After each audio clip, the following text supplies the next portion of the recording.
네, 오늘 말씀은 두 아이 이야기로 시작해 보려고 합니다. 한 아이는 고아였고요, 미국에 살던 아이입니다.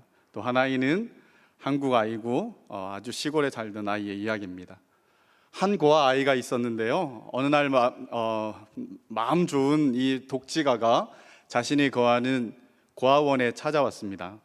그리고 그 아이들을 다 데리고 백화점으로 데리고 가서 여기 오늘 너희들을 위한 날이니까 원하는 것 있으면 뭐든지 골라봐라 라고 하고 그 아이들에게 허락해 줬습니다. 그랬더니 아이들이 너무 즐거워서 소리를 지르며 자기가 가장 좋아하는 걸 찾느라고 분주하게 있었습니다. 근데 그 중에 한 아이가 자리를 떠나지 않고 물끄러미 그렇게 말하고 있는 독지가를 계속해서 쳐다보고 있는 거예요. 그래서 그 독지가가 그 아이를 보면서 이렇게 말했습니다. 너는 혹시 갖고 싶은 게 없니? 오늘은 마음대로 가져도 되니까 한번 찾아보렴 하고 이렇게 말했는데, 그랬더니 이 아이가 한참을 물끄러미 그렇게 말하는 사람을 쳐다보다가 이렇게 말했습니다. 저는 아저씨가 갖고 싶어요. 이렇게 얘기를 했습니다. 이 이야기는 우리가 잘 아는 이제 워너메이커, 이 백화점 왕이라 불리는 그 사람과 관계된 일화였습니다. 이 아이의 동기가 무엇인지 정확하게 판단하기는 어렵지만 이런 생각을 해봤습니다. 이 아이는 1년에 한 번씩 이 고아원에 찾아와서 자기들에게 이렇게 선대함을 베풀어주는 이 아저씨가 도대체 어떤 사람일까? 무슨 마음으로 이렇게 할까? 왜 우리를 사랑할까? 이런 생각들을 가지며 장난감들보다는 저 아저씨가 도대체 어떤 분인가 라는 생각에 더 많은 관심을 기울이지 않았을까. 그래서 뭔가 머리를 영악하게 굴려서 여기에 있는 한 가지 두 가지 장난감을 구하는 것보다 저 아저씨를 이렇게 딱 사로잡는 게 나한테는 더 복되다 뭐 이런 계산을 한 것 같지는 않고요. 근데 어쨌든 이 아저씨가 더 궁금했던 아이인 것 같습니다. 두 번째 아이 이야기는 아주 대한민국 시골에서 자란 아이의 이야기인데요.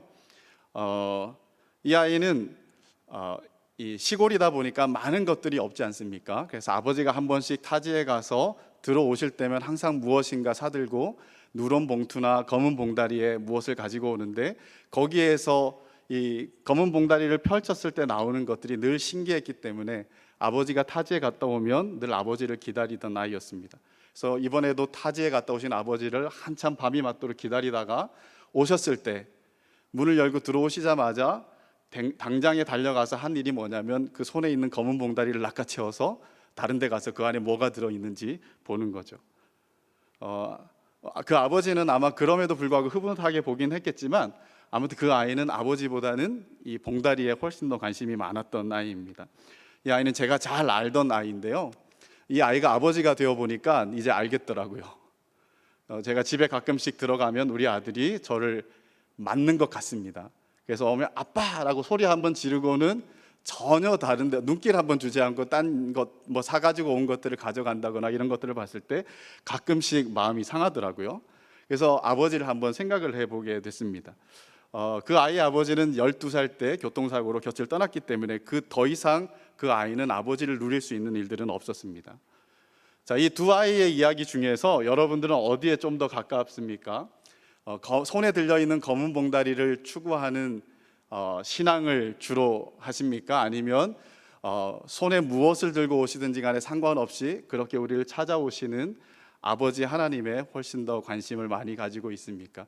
이 두 가지 이 질문을 한번 던지면서 오늘 본문 말씀을 시작해 보려고 합니다.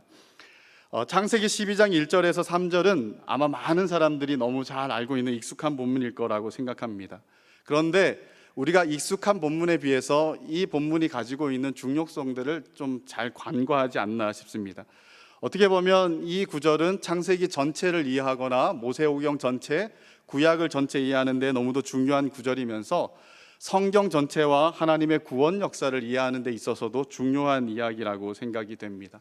그래서 왜 중요하냐? 아브라함을 부르심에서 하나님의 구원에 대한 모든 그림들이 다 비춰지고 있는 것이 바로 이 구절이기 때문입니다. 12장 1절에 이 말씀이 시작하기 전에 아브라함이라는 사람에 대한 소개를 11장 말미에서 소개하고 있는데요, 그는 갈대아 우르에서 떠나서 하란이라는 지역에 거주하던 사람이었고 아버지와 형제들 그리고 조카들과 같이 거주하던 사람이었다. 그리고 또 하나의 정보가 있는데 그 정보는 뭐냐면 그의 아내 사레가 임신하지 못하여 자식이 없었다라는 정보를 주고 난 후에 12장의 말씀으로 바로 들어갑니다.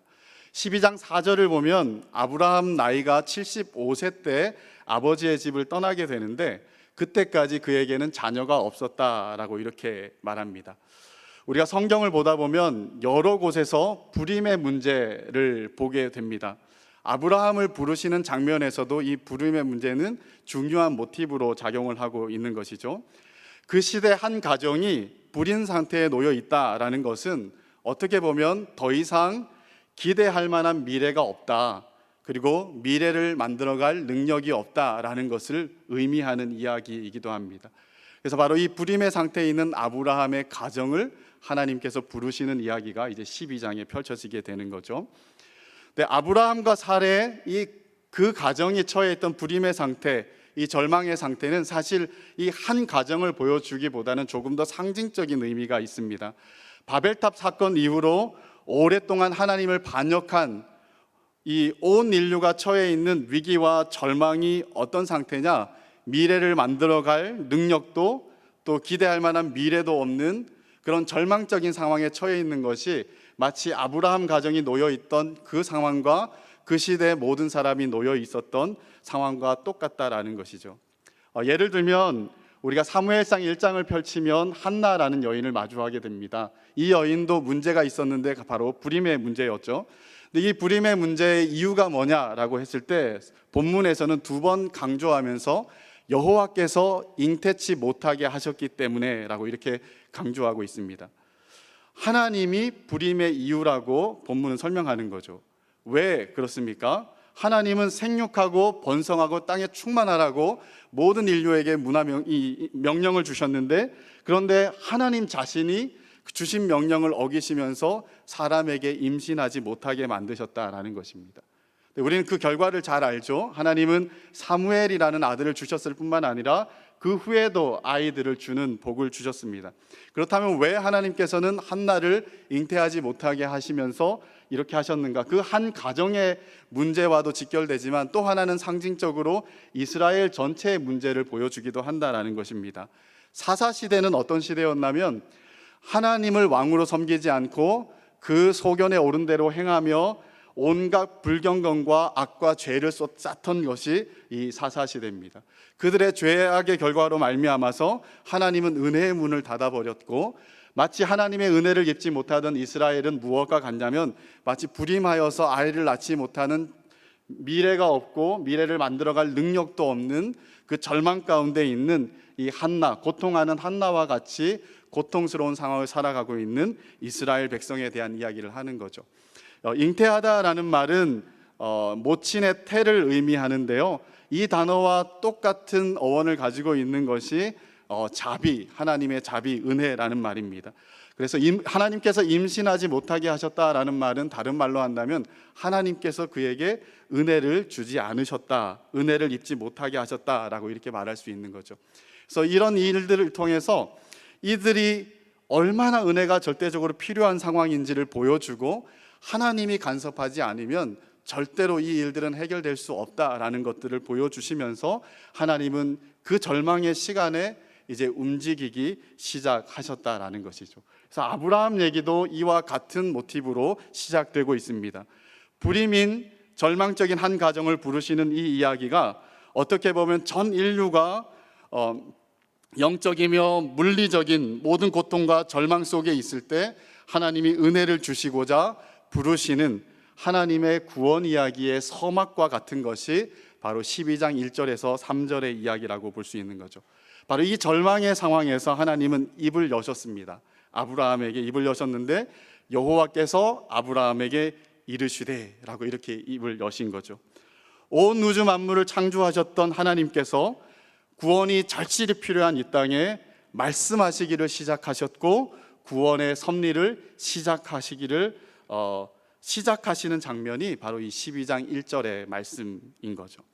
하나님께서 입을 열어 말씀하셨던 내용이 뭐냐면 크게 두 가지로 요약할 수 있는데요, 아브라함아, 네가 떠나서 내가 지시할 땅으로 가라, 그렇게 하면 내가 너를 복되게 할 것이다 라는 것이고, 또 하나는 그리고 너로 말미암아서 땅의 모든 족속이 복을 얻는 일들이 일어나게 될 것이다 라는 것입니다. 이 두 가지의 말씀을 주셨는데 이것을 흔히 우린 하나님의 부르심의 두 가지 차원이라고 생각을 합니다.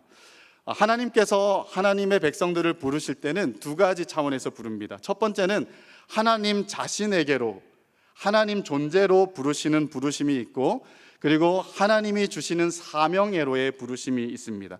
이 두 가지 부르심은 절대 개별적인 것이라기보다는 아주 밀접하게 연관되어 있는 것이죠.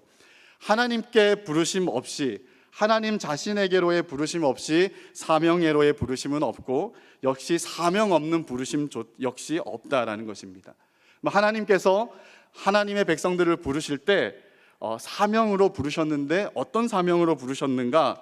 3절에서 땅의 모든 족속이 너로 말미암아 복을 얻게 될 것이다, 이 사명애로 부르셨다라는 것이죠. 그래서 이 사명은 선교적인 사명이면서 동시에 제사장적인 사명이라고 볼 수가 있습니다. 출애굽기 19장을 열면요, 시내산에서 하나님과 이스라엘 백성들이 언약을 맺는 장면이 나오는데요, 이 언약 맺는 장면에서 하나님이 이런 말씀합니다. 모든 세계가 다 내게 속하였으니 너희가 내 말을 잘 듣고 언약을 지키면 너희는 모든 민족 중에서 내 소유가 되겠고 너희가 내게 대하여 제사장 나라가 될 것이다 라고 이렇게 말씀합니다. 하나님은 이스라엘 전체를 제사장 나라 삼으셨다라고 이렇게 말하는데요, 이 제사장이라는 라틴어 말은 의미가 뭐냐면 다리를 놓는 사람들이라는 뜻입니다. 이 편과 저 편이 끊겨서 서로 교통할 수 없을 때 이 중간을 메워 다리를 만들어서 서로 소통하게 하는 것, 중재자의 역할을 하게 하는 것이 바로 제사장이라는 거죠. 그래서 하나님께서 이스라엘 백성들을 왜 선택하셨는가? 바로 세상에 대하여, 하나님에 대하여 제사장 나라, 다리를 놓는 사람들이 되게 하기 위해서다라고 이렇게 말하죠. 그러면 하나님께서 왜 우리를 구원하셔서 왕같은 제사장으로 삼으셨는가? 이 제사장의 역할을 신약적으로 가장 잘 보여주고 있는 구절이 있다면 베드로전서 2장 9절과 10절 말씀이라고 볼 수 있는데요, 이 베드로전서 2장 9절 말씀을 보면 너희는 왕같은 제사장이다 라고 말씀하면서 하나님이 너희를 왕같은 제사장으로 삼으신 이유는 너희를 어두운 데서 불러내어 그 기이한 빛에 들어가게 하신 이의 아름다운 덕을 선포하게 하려, 선전하게 하려 내가 너희를 왕같은 제사장 삼았다라고 이렇게 말합니다. 이 두 가지를 종합해 본다면 하나님께서 이스라엘 백성들을 제사장 나라로 삼으신 이유는 세상에 대해서 하나님의 중재자 역할을 하게 하기 위해서, 또 우리를 구원하여 왕같은 제사장들로 삼으신 이유는 주님의 아름다운 덕을 선포하여서 택하신 모든 백성이 하나님의 긍휼을 얻게 하기 위해서 우리를 그렇게 부르셨다라고 성경이 말하고 있는 거죠. 그래서 하나님이 우리를 왜 부르셨는가? 하나님의 구원의 이유가 무엇인가? 라고 이렇게 묻는다면 천하 만민이 너희를 통하여 복을 얻게 하기 위해서, 복을 얻게 하기 위해서 우리를 부르셨다라고 이렇게 말씀하고 있는 것이죠. 우리는 우리만 구원받고 끝내면 안 되는 인생입니다. 하나님이 우리를 구원하는 것이 첫 번째 목적이기도 하지만 거기서 끝나는 것이 아니라 우리의 구원을 통하여서 하나님의 또 구원들을 이루어 가기 위한 도구로 우리를 삼고 싶어 하시는 것이 우리의 구원에 담겨 있는 하나님의 소망이기 때문인 거죠. 그래서 성도를 성경은 증인이라고 부르고 교회를 증인 공동체, 증거 공동체라고 이렇게 부르는 것입니다. 왜? 하나님께서 우리에게 하신 일들과 하나님이 누구신지 여러 보여주는 역할들을 해야 되는 것이 바로 왕같은 제사장 나라가 해야 될 일이기 때문이죠. 이제는 고인이 되신 김홍전 목사님이라고 성약교회를 이제 섬기셨던 김홍전 목사님이라는 분이 계신데요, 그분이 주로 생전에 설교를 하시면서 많이 썼던 이제 단어가 하나 있는데요, 교회를 가리켜서 하나님의 증시 공동체라고 이런 말을 많이 썼습니다. 이 증시라는 것은 증거하여 보여준다라는 한자를 쓴 건데요, 교회와 성도의 기능이 뭐냐? 하나님과 하나님의 영광과 하나님의 구원을 증거하여서 열어서 사람들에게 보여주는 바로 증시 공동체다라고 하는 거죠. 이것이 하나님이 우리를 부르셨고 구원하신 이유라는 것입니다. 만약 우리가 하나님의 부르심과 구원의 이유와 목적들을 잊어버리고 우리 구원에만 우리가 머물러서 있는다 그러면 우리는 절대 부르심과 구원의 이유와 목적이신 하나님의 목적을 합하게 이루지 못하고 살아가는, 부유하는 일들이 일어나게 될 것입니다. 우리는 성경 곳곳을 통하여서 하나님이 나를 왜 구원하셨는가, 그리고 왜 나를 부르셨는가의 이유들을 늘 분명히 밝혀서 하나님이 우리가 어떻게 살기를 원하시는지, 어떻게 증인 공동체 또한 증시 공동체가 되어 교회가 역할을 하기 원하는지를 잘 알고 주님 오실 그때까지 그런 사명들을 잘 감당하며 사는 저와 여러분, 그리고 우리 남서울 교회가 되기를 주님의 이름으로 축복합니다. 이렇게 우리는 이 본문을 주로 이제 미셔널하게 많이 봅니다. 선교주일 때 많이 본문으로 이렇게 쓰는데요. 사실 너무 중요한 본문입니다. 왜? 하나님께서 우리를 구원하시고 부르신 이유가 거기에 있기 때문인데요. 그런데 여기에보다 우리가 조금 더 근원적인 생각들을 한번 해봐야 되는데, 그게 뭐냐면 하나님이 우리를 부르신 두 번째 목적보다 첫 번째 목적입니다. 우리를 사명회로 부르셨지만 그 이전에 하나님 자신에게로 부르셨다라는 구원 자체의 더 깊은 뜻을 우리가 이 본문을 통해서 이해해야 됩니다. 그래서 이 근원적인 목적과 부르심의 이유가 더 밝혀져야 우리는 사명회로의 부르심을 훨씬 더 탁월하게 감당할 수가 있게 되는 거죠. 하나님께서 이 아브라함을 부르실 때 이 자연인 아브라함을 통하여서 세상에 복줄 계획을 세우지 않았습니다. 아브라함 자체를 잘 연단시키고 훈련시켜서 이 사람이 복을 끼칠 수 있는 그런 존재로 만들려고 하셨던 것이 아니라, 먼저 하나님이 이 사람을 통해서 천하 만민이 복을 받게 하기 위해서 이 아브라함을 복주는 일이 있어야 아브라함이 그 일들을 성취하게 되는 거겠죠. 그래서 아브라함을 복주는 것이 뭔가, 우리가 이 사실을 알아야 하나님이 주시는 구원의 복이 무엇인지 우리도 같이 생각할 수 있는 것 같습니다. 하나님께서 아브라함을 부르실 때 먼저 두 가지 명령을 내주셨는데요. 떠나라, 그리고 가라라는 명령입니다. 네가 떠나고 가면 내가 너로 복을 주고 큰 민족을 이루고 복이 되게 하겠다라고 이렇게 말씀하셨는데, 복 주겠다라는 말씀 이전에 그에게 요청한 것이 뭐냐면 떠나고 가라라는 말입니다. 이것은 어떻게 보면 명령인데요, 명령이면서 동시에 하나님의 초청이고 하나님의 약속이기도 합니다. 어디를 떠나고 어디로 가라 하셨습니까? 떠나라고 어디를 떠나라고 한 것은 하나님께서 말씀해 주십니다. 1절에 보면 아브라함에게 너의 고향과 친척과 아버지 집을 떠나라 라고 이렇게 하셨습니다. 무엇이든지 간에 새로운 시작을 할 때 물리적이든 아니면 상징적이든 항상 떠나는 일들이 전제되어야 합니다. 떠나지 않으면 이야기가 시작되지 않기 때문인 거죠. 그래서 하나님께서 아브라함에게 새로운 이야기를 펼쳐내시기 위해서 가장 먼저 요구한 것이 떠나라라는 것입니다. 그런데 어디를 떠나느냐? 고향을 떠나고 친척을 떠나고 아버지 집을 떠나라라는 것입니다. 자, 고향은 어떤 땅이었습니까? 우상 숭배의 땅이었습니다. 그리고 우상 숭배가 삶에 구석구석 영향을 미쳐갖고 죄악된 삶과 직결되는 지역이 바로 이 고향이었던 것이죠. 그래서 고향을 떠나라는 것은 우상 숭배와 죄악의 땅을 떠나라라는 의미를 영적으로 가지고 있을 것입니다. 아버지 집을 떠나라라고 한 친척 집을 떠나라라는 것은 어떻게 보면 너의 가장 안전을 보장하는 공동체를 포기하라라는 것일 수 있습니다.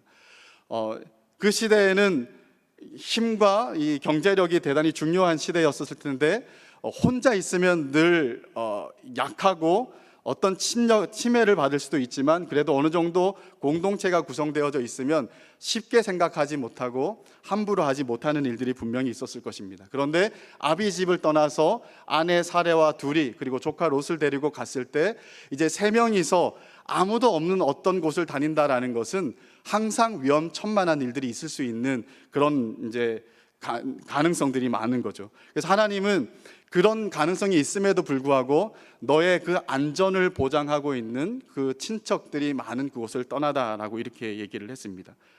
그리고 아비 집을 떠나라라는 말은 75세까지 이 아브라함에게는 아이가 없었지 않습니까? 그가 미래를 기대하거나 만들어갈 수 없는 능력이 없었습니다. 그래서 그 인생을 가장 담보할 수 있는 가장 작은 공동체가 뭐였냐면 그의 아비집이었던 거죠. 그래서 너의 작은 안전과 미래를 보장하는 그 아비집조차도 너는 떠나라라고 이렇게 말했습니다. 그래서 이 명령은 아브라함에게 결코 쉬운 명령은 아니었을 것입니다. 그런데 하나님은 떠나라라고 이렇게 말씀하시는 거죠. 왜? 새로운 시작을 펼쳐내기 위해서입니다. 하나님은 때때로 우리를 죄의 자리, 또 이 땅의 안전과 보장을 버리게 하시고 하나님만 신뢰할 수밖에 없는 광야로 몰아낼 때가 있습니다. 왜 이렇게까지 하시는가라고 우리가 의문을 던질 때도 많을 것입니다. 근데 왜 하나님께서 그렇게 하십니까? 그렇게 해야 하나님을 찾고 구하고 신뢰하는 삶들이 시작되기 때문인 거죠. 그래야 하나님과 친밀한 관계가 이루어지고 형성될 수 있기 때문입니다. 그래야 작지만 위대하고 장엄하고 아름다운 하나님과 내 삶의 서사가 이제 펼쳐지기 때문인 거죠. 떠나지 않으면 안 되기 때문에 하나님이 떠나라고 말씀을 하셨던 것입니다. 그리고 아브라함은 그 떠나라는 명령에 순종하여서 떠나는 모습을 보여준 것입니다. 떠나는 것도 어렵지만 그런데 우리의 마음을 더 힘들고 어렵게 하는 것이 그 다음입니다. 가라라는 것입니다. 그런데 어디로 가라라고 말씀해 주시고 가라라고 하면 좋으실 텐데 하나님께서 말씀하시기를 내가 내게 보여줄 땅으로 가라라고 말했습니다. 아직 알려주지 않으셨고 네가 아직 어디로 가야 될지 모르지만 일단 나서 봐라, 일단은 떠나봐라 라고 일단은 떠나는 순간은 목적지가 없이 떠나게 만들었다라는 것이죠. 그래서 히브리서에 보면 아브라함은 갈 바를 알지 못하고 나아갔다라고 이렇게 기록하고 있습니다.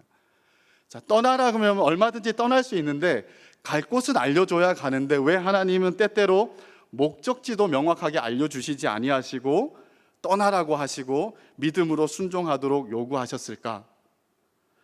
이 질문에 앞서서 이런 질문이 조금 도움이 될 것 같습니다. 이 땅 어디를 목적지로 삼으면 우상 숭배도 안 하고 죄도 안 짓고 하나님께서 복 주는 삶을 누리고 또한 나 역시 세상의 복을 유통하는 그런 삶을 살 수 있을까? 어떤 땅이 그런 삶이 가능하게 만들까라고 했을 때 우리는 다 아마 그 답을 알 것입니다. 이 땅에 세상에 그런 땅은 없습니다. 그렇죠? 갈대아 우르나 아니면 하란이나 가나안 땅이나 사실은 크게 차이 없는 땅일 수도 있습니다. 그래서 하나님은 땅을 목적으로 삼는 것이 아니라 더 궁극적인 목적지가 있기 때문에 사실은 그를 부르실 때 아직은 말씀하지 않은 것이 아닌가 싶습니다. 이 땅의 모든 땅은 바벨탑 사건 이후로 다 흩어져서 우상 숭배하던 땅이었습니다. 가나안 땅도 마찬가지였죠. 나중에 하나님께서 아브라함의 후손들에게 가나안 땅을 주셨을 때 이 후손들이 가나안 땅에서 하나님을 신실하게 섬기고 사랑하고 하나님만 신뢰하면서 살아갔느냐라고 말할 때 그러지 못했다라는 사실들을 성경 곳곳에서 우리는 발견할 수 있지 않습니까? 결국 가나안 땅조차도 사실 하나님을 잘 섬길 수 있는 땅은 아니었다라는 것이죠. 궁극적인 목적지가 그들에게 가나안 땅이 될 수 없었다라는 것입니다. 이 가나안 땅은 단지 궁극적인 목적지로 가는 하나님이 주신 경유지 간이역에 불과했을 수도 있다라는 것이죠. 그렇다면 하나님은 떠나서 가라고 했는데 사실 어디로 가라 했을까? 물리적으로는 분명히 어떤 목적지가 있었겠지만 영적으로는 그보다 더 궁극적인 목적지를 하나님께서 암시하면서 하지 않았을까 싶어요. 그래서 그 궁극적인 목적지가 뭐냐면 이 땅에 어떤 것도 목적지가 될 수 없지만 참된 목적지가 될 수 있는 유일한 하나, 바로 하나님 자신, 하나님을 궁극적인 목적지로 삼고 떠나라라고 이렇게 말씀하시는 거죠.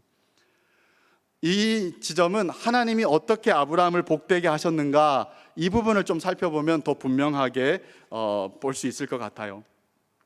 하나님께서 아브라함을 복되게 하시는데 어떻게 복되게 하시냐면 내가 복되게 하고 내가 복되게 하고 내가 하겠다.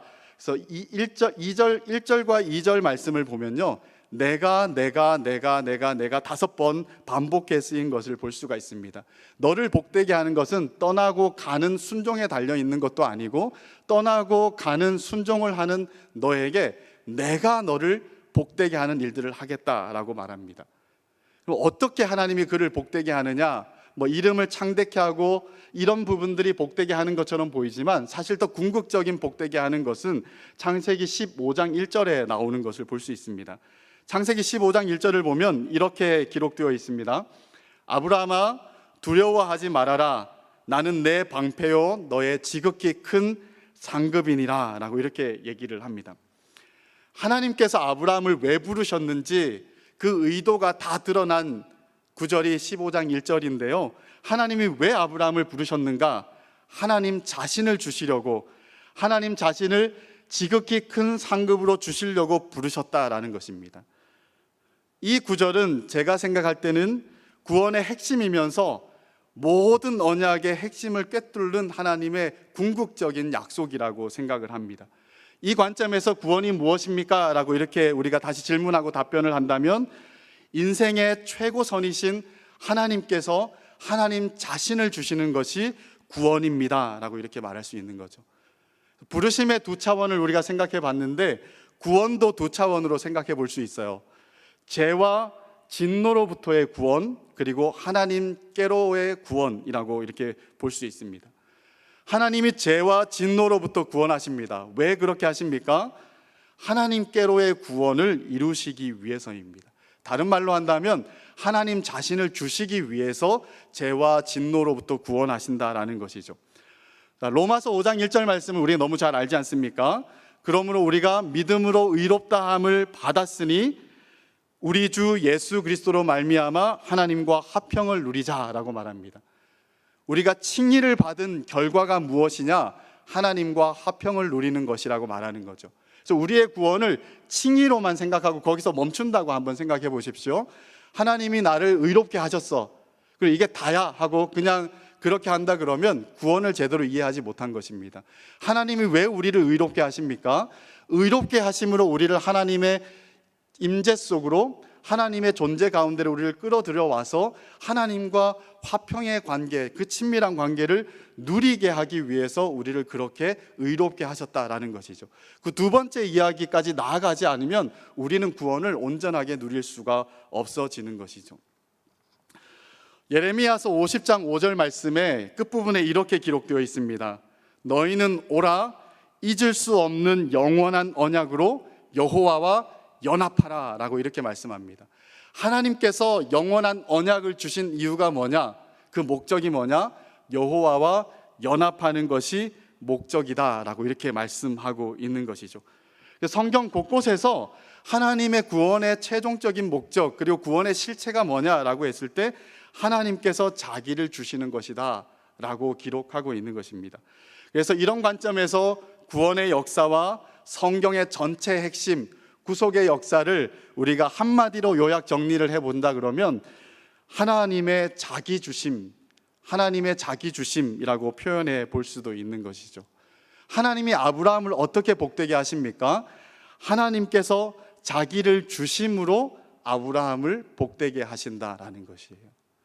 아브라함이 어떤 복의 근원이 되어서 복을 주는 것이 아니라 아브라함도 복을 받아야 되는 사람으로, 어떤 복을 받냐? 복의 근원이신 하나님 자신을 받음으로 구원을 받고, 그리고 그 아름다운 덕을 선전함으로 말미암아 하나님의 긍휼을 사람들도 얻게 하는 것, 이것이 창세기 12장 1절과 3절에 담겨 있는 성경 전체 구원의 역사에 대한 조망이고 언약이라고 이렇게 볼 수가 있습니다. 그렇다면 하나님은 왜 이렇게 번거로우실 정도로 자기 자신을 주시는 구원의 역사를 이루어 가실까요?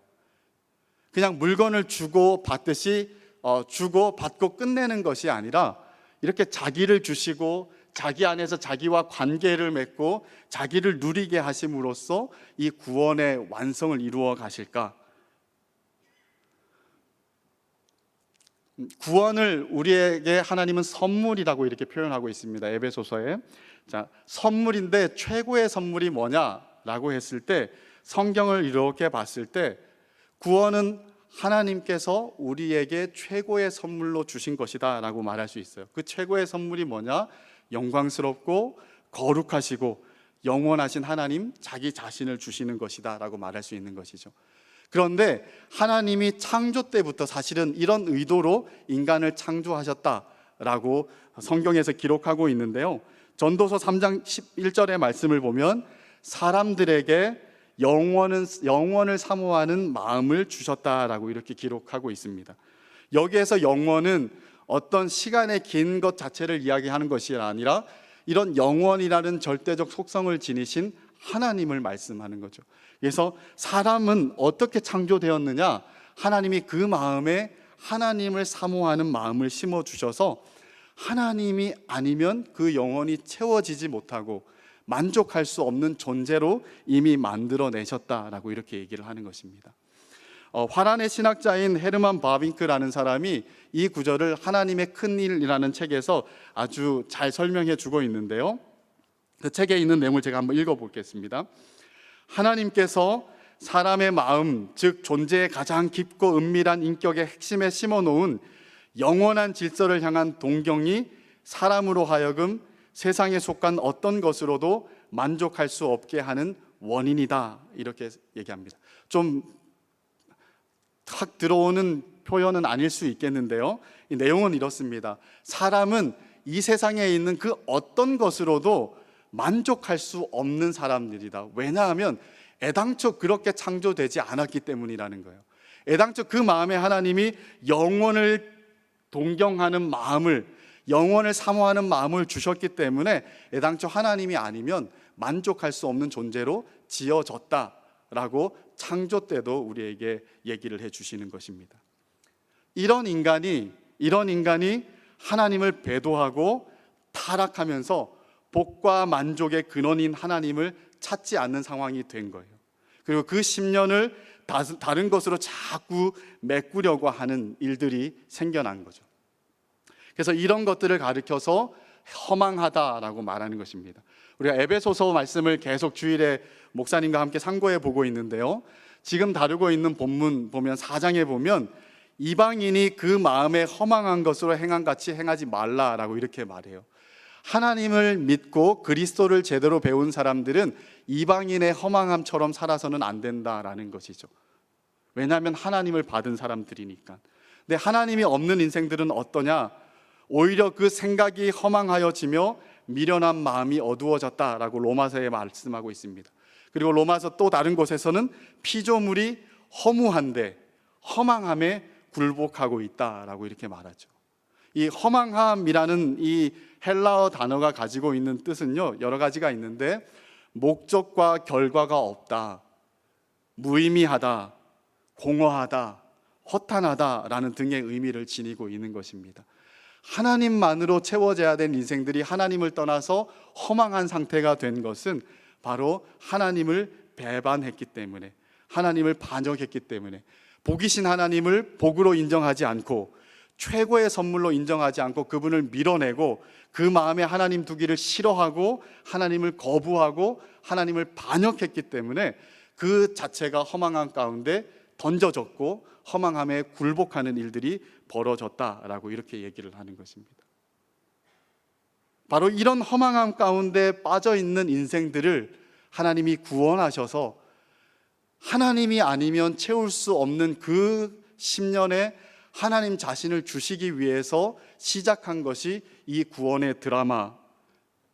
그리고 그 구원의 드라마가 본격적으로 시작하는 그 구절이 어디냐면 바로 창세기 12장의 말씀이라고 말할 수가 있는 것이죠.